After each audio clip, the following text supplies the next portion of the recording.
Robert, you've got your early, and let's be clear, you've got your way too early top five for next year. So I'll cut to the chase. St. John's not in my very, very early top five. However, someone that is in the top five is the program we're talking about right now, right? And it's Houston.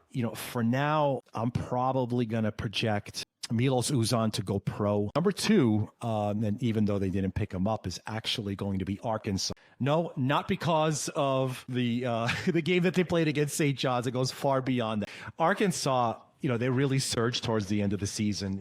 They've got their bid. They made their run into the Sweet 16 before losing to Texas Tech in overtime, right? So it was a really great peak run that they just, puttered out there at the very end. So there's two. Rounding out my top three, clearly, it's got to be Duke. Obviously, we know who's not going to be there.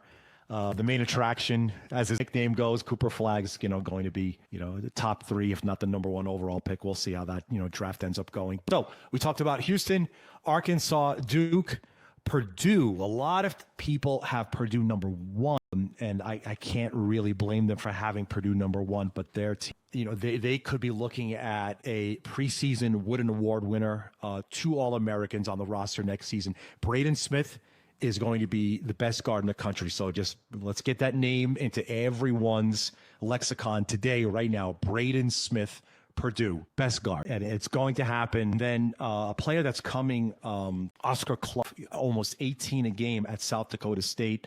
He's transferring. It's just the way of the world right now, right? So players are constantly on the move.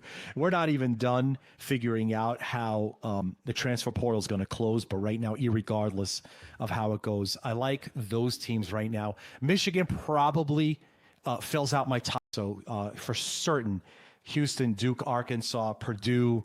Let's call Michigan number 5 for now in the very way too early top 5 programs for me, at least, going into college basketball's next season.